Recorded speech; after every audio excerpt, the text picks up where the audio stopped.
Ayan, hello, good afternoon sa ating lahat. Kararating ko lang, kanina lang, nakamarinate na nga ako ng ng ating meat for tonight ni siya. For tonight pala to. Ayan. Tapos ang gulay ko mamaya is, ito, zucchini. Zucchini siya.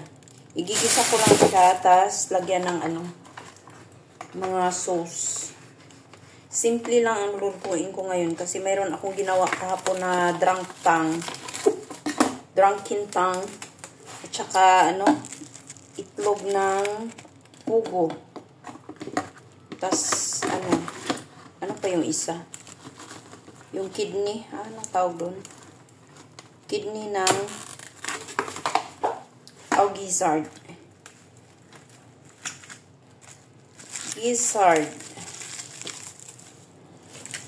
Ayan, ang ating meat. Sabi ng amo kong babae, konti lang daw ang lulutuin ko.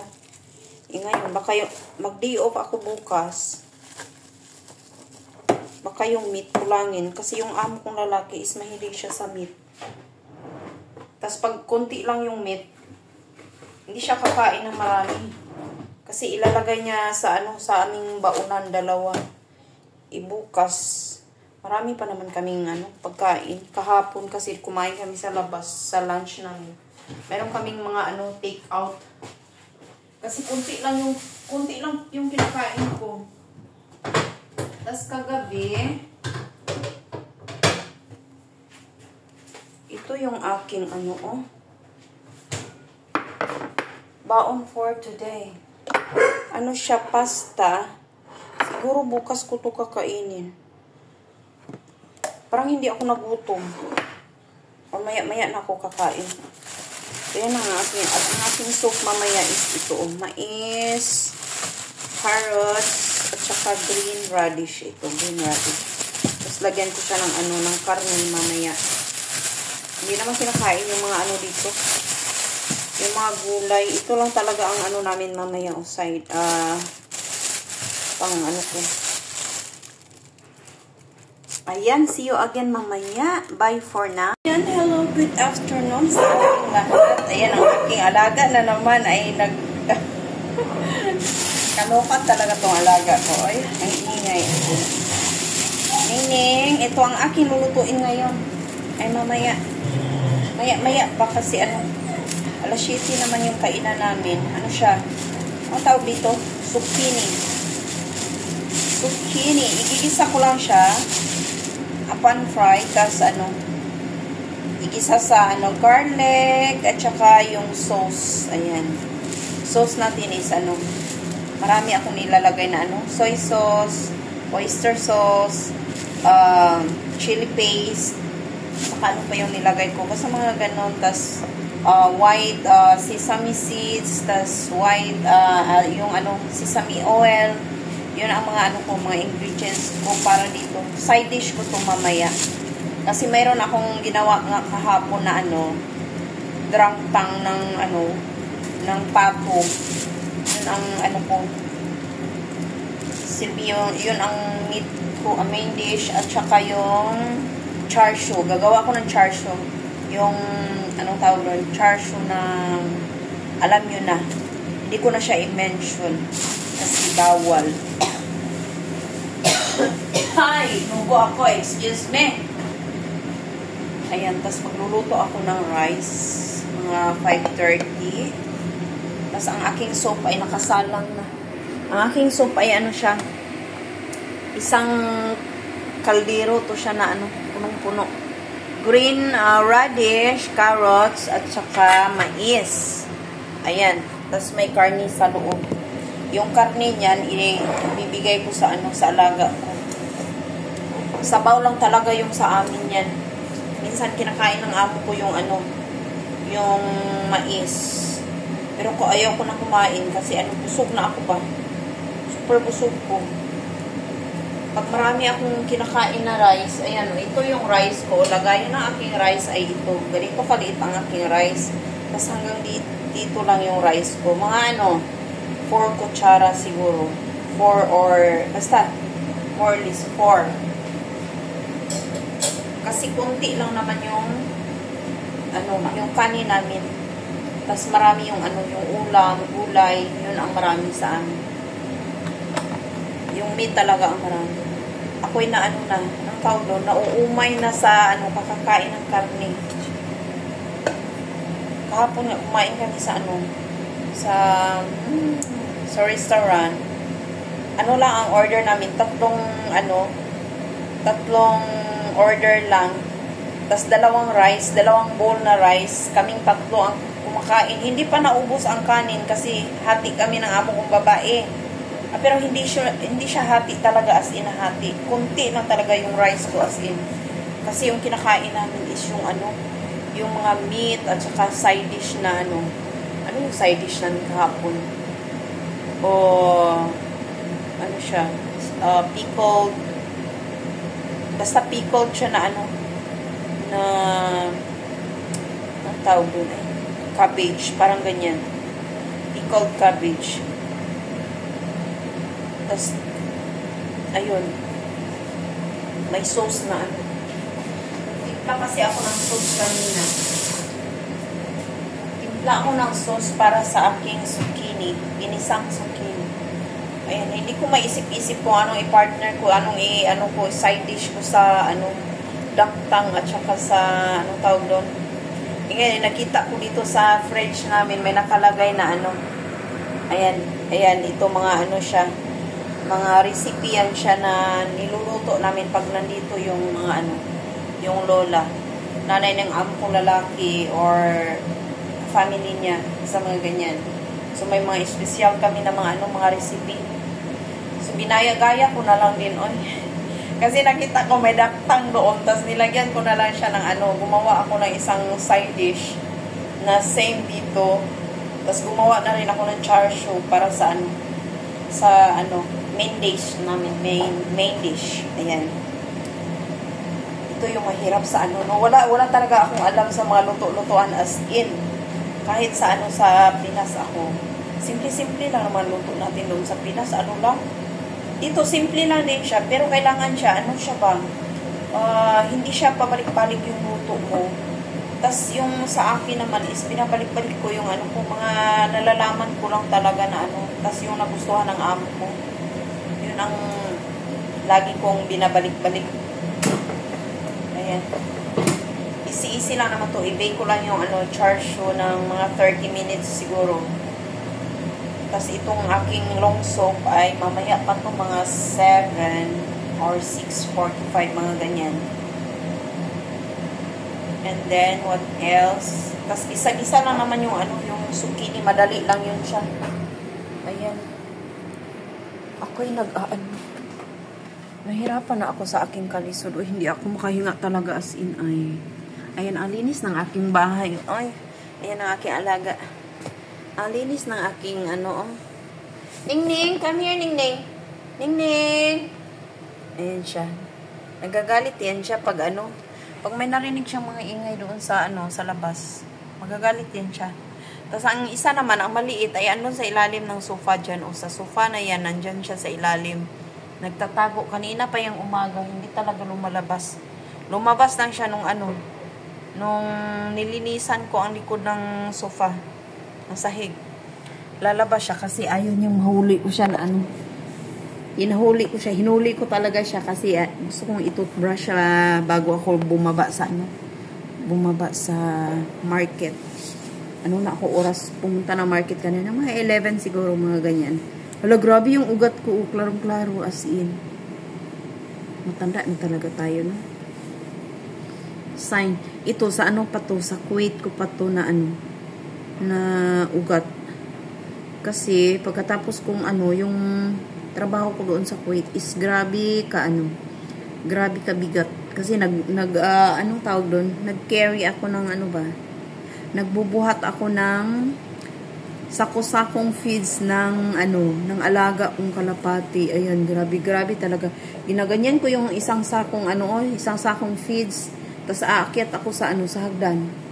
Kasi may may driver kami. Ayaw naman ang ipaakyat ng amo kong lalaki hanggang doon lang talaga sa sa loob ng sa baba ng hagdanan ba. Hindi na siya pwedeng umakyat doon sa taas. So, ako ang aakyat. Tas minsan kasama ko. Yung kasama ko ang tinutulungan ako. Minsan may trabaho yung kasama ko. So, ako lang talaga ang nagbubuhat, no?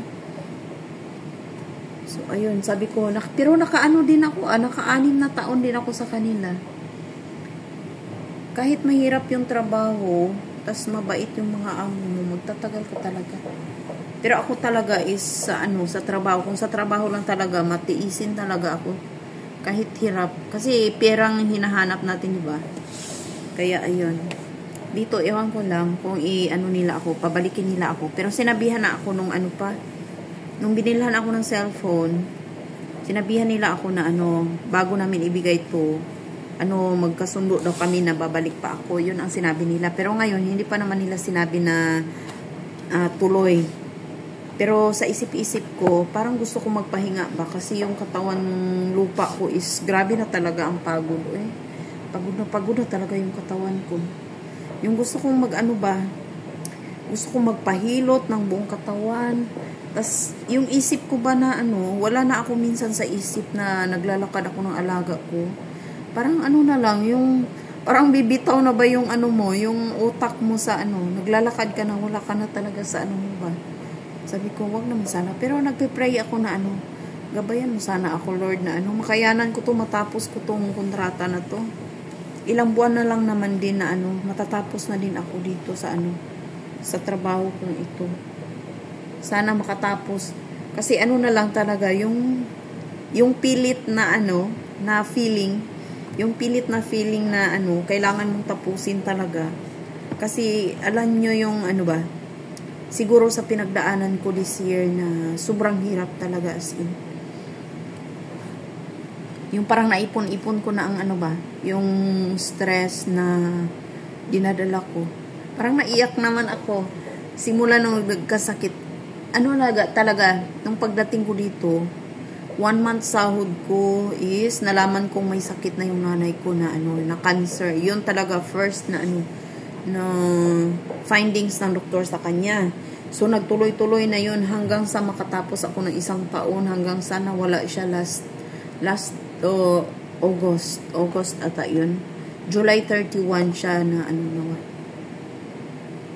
July 31 ba? Basta, nag-birthday lang siya ng July 1, tas nawala siya. Tas umuwi ako nung August, basta July, baka siguro ganyan, July 30 siya namatay. Tas umuwi kasi ako is August 1. Tas umuwi ako dito is August 7. Ayun. Tas after 2 weeks, namatay naman yung asawa ko. So grabing pagsubok talaga. Tas gastos dito, gastos doon. Yung utak ko parang siya ba, na-drain talaga as in. Nawala yung ko. Parang pinipilit ko na lang talaga ang sarili ko na tapusin yung nasimulan ko ba. Sabi ko, kasi doon pa sa Kuwait, wala talaga akong pahinga as in. Pag uwi ko galing ng Kuwait, nagstay ako ng ilang weeks sa sa bahay, 3 weeks ata yun. Tapos punta agad ako ng Maynila kasi wala akong ipon. May ipon ako, yun ang ginastos ko sa Tapos kulang, as in kulang. Kasi may mga anak nga akong 3, di ba? Tapos yung nanay ko, hindi ko pa alam na yung nanay ko is may sakit na nun. Hindi naman siya nagsabi. Nung talaga, pag-start ko talaga dito, timing talaga na pag-start ko dito, may siya, parang nilagnat lang siya nun. Tapos, yun na, start na talaga yun sa pagkaano niya. Yung hindi na siya makahinga.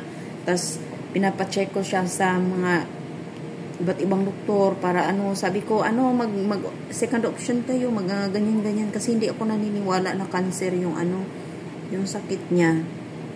So, ayan, gusto kong anong tawag doon? Gusto kong mag-relax. Yung relax ang utak ko na wala akong iniisip kasi stress ako sa na-stress ako sa lutuan talaga as in.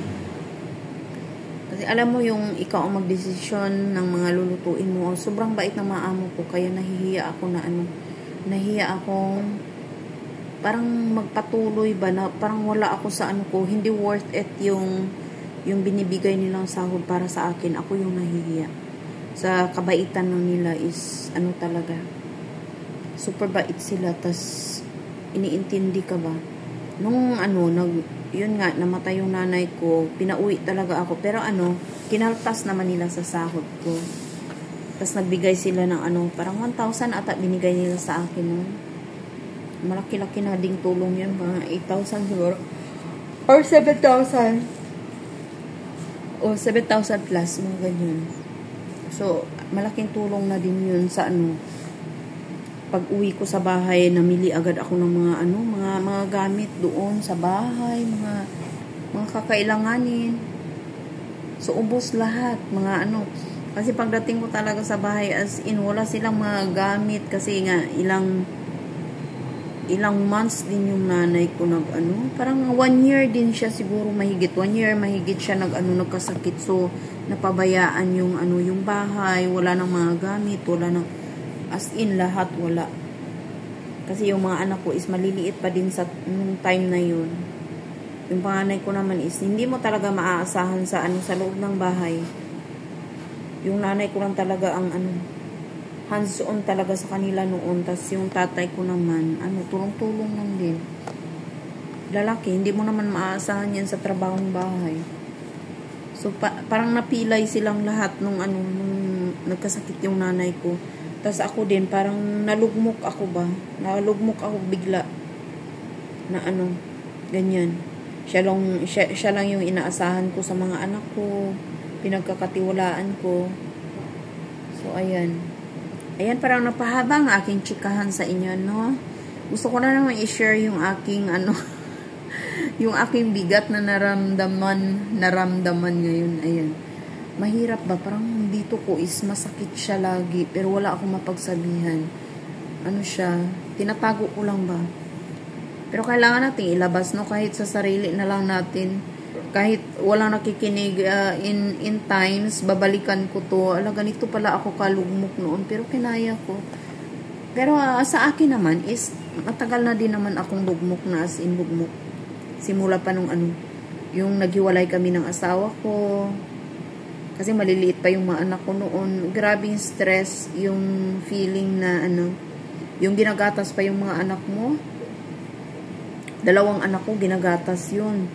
Tas yung anak ko pa na panganay is ayaw kumain ng kahit anong mga ulam ba. Gusto niya mga ano, yung masasarap na ulam. Ready? Nasanay kasi hindi talaga ako marunong magluto. Yun ang sabi ng asawa ko. Ang asawa kong may sabi noon, ano, yung simpleng gulay na ano, yung malunggay. Sa feeling ko naman is marunong ako magluto, pero yung ano lang talaga, yung mga gulay-gulay na ano, hindi ako marunong kasi hindi ko na try nung ano, yung kabataan ko ba, yung nagugulay talaga is yung tatay ko, nagluluto ng ulam. Ako is tagaluto ng kanin,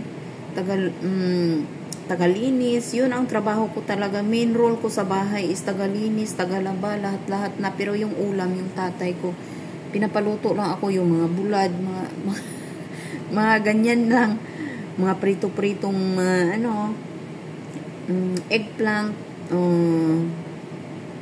anong tawag doon, tortang talong, at saka yung ano, yung beans na adobo, string beans na adobo. Yun, alam ko yung lutuin, mga ganyan. Pero yung mga gulay-gulay as inasabaw-sabaw, hindi ako marunong yan.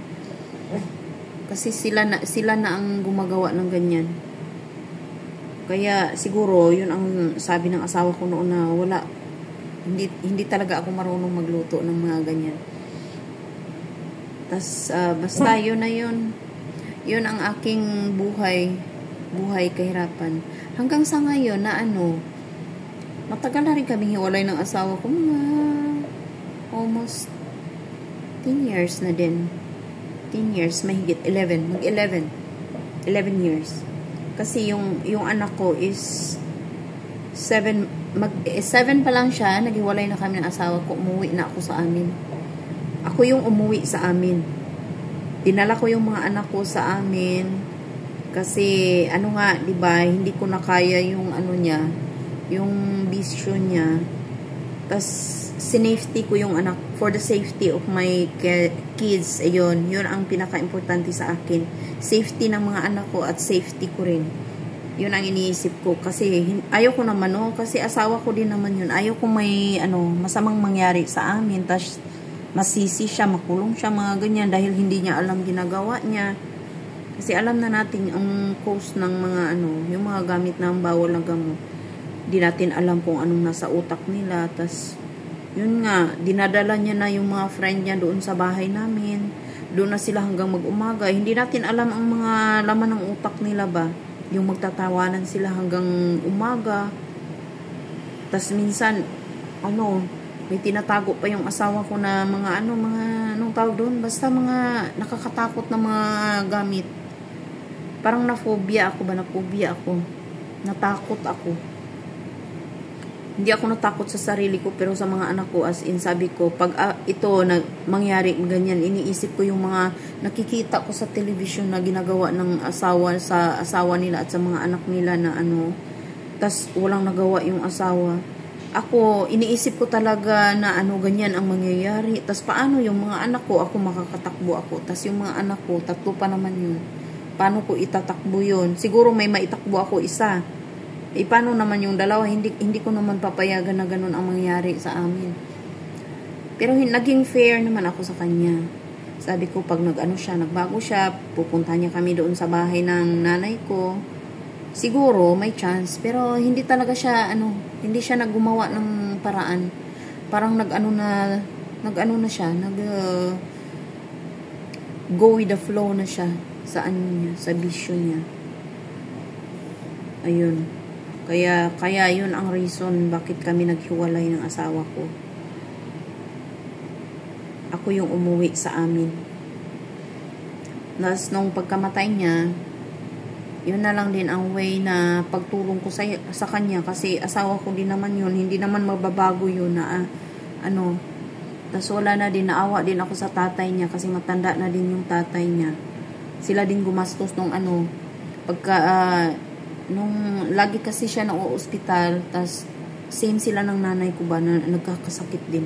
Tas yung pera ko, yung sahod ko is hanggang doon lang talaga sa nanay ko at sa mga anak ko. Kulang pa nga. Ang dami ko nga utang sa sa ngayon. Kaya yung utak ko ngayon is sobrang drain talaga, as in. Ayan, habang-haba na ako sa aking chikahan for today. Thank you so much for watching, guys. And don't forget to like and subscribe to my channel. And comment down below para ma-shoutout ko kayo. Ayan, malapit na akong magluto ng rice. Ayan, 5:11 na. Ayan, see you again on my next video. Bye for now. Ingat po tayo lagi and God bless everyone. Ayan, hello sa ating lahat. Ayan, bisibisihan tayo na. Ito ang buhay natin ng konyang dito sa Ano nangyari sa aking ganito? Prepare ko na yung ko, pang-isa ko mamaya. 5:30 na. So, pwede na akong magsalang ng rice at saka maghiwa-hiwa ng ating dapat hiwain. Release me. Oh my God. Sorry. Hindi pala pwedeng, for lang to.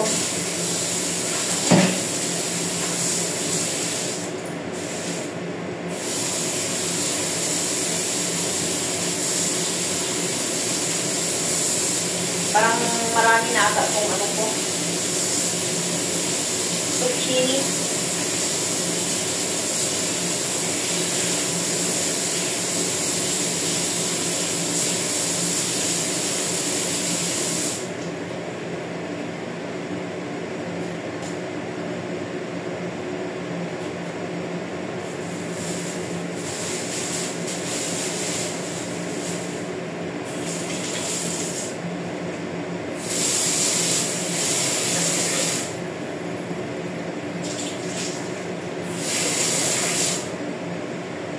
Yan, kunting-kunti lang talaga yung rice na ko. Ayan, Ganito ka kunti ang rice na ko, isasalang ko. May lunch na kami nito.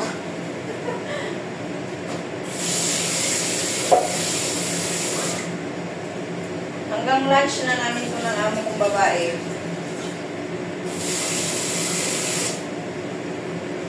Pero mas gusto ko nga walang rice na.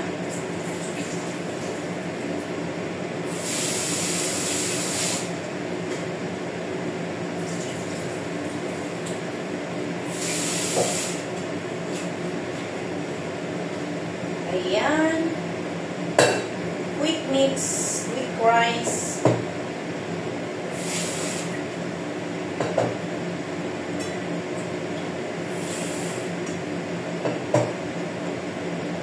Tapos bukas is day off ko ng bukas. Nag-ano ako ng paalam ako. Sabi ko, ano man, pwede ako mag-day off bukas kasi ano na. Kakausapin ko yung teacher ng anak ko. Pinayagan naman ako. Pero yung totoong reason talaga is, ano, yung katawang lupa ko is grabing pagod na pagod as in. Hindi naman mabigat yung trabaho ko dito, pero yung feeling ko na, ano ba, ang feeling ko na parang katawan ko is magbibigay na talaga. Yun.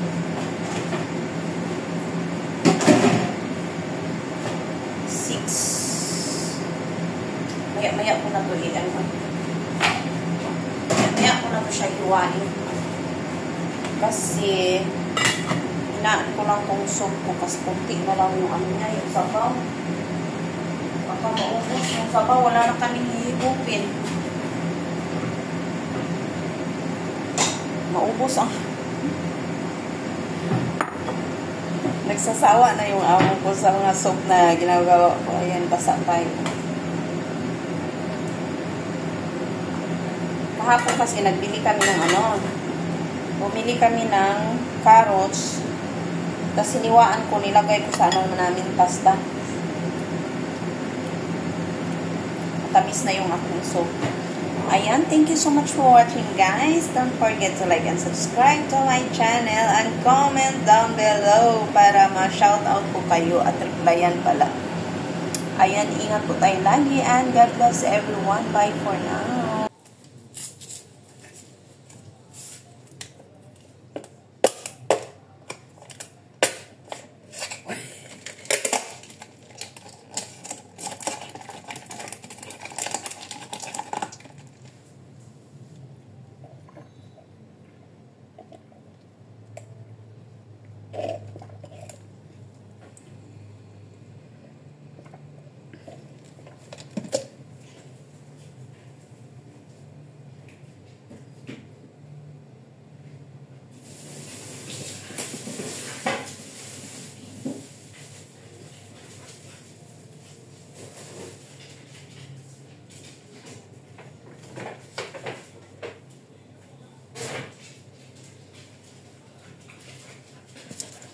Baby, let's get some more soon. A little bit, Da? What do we have for this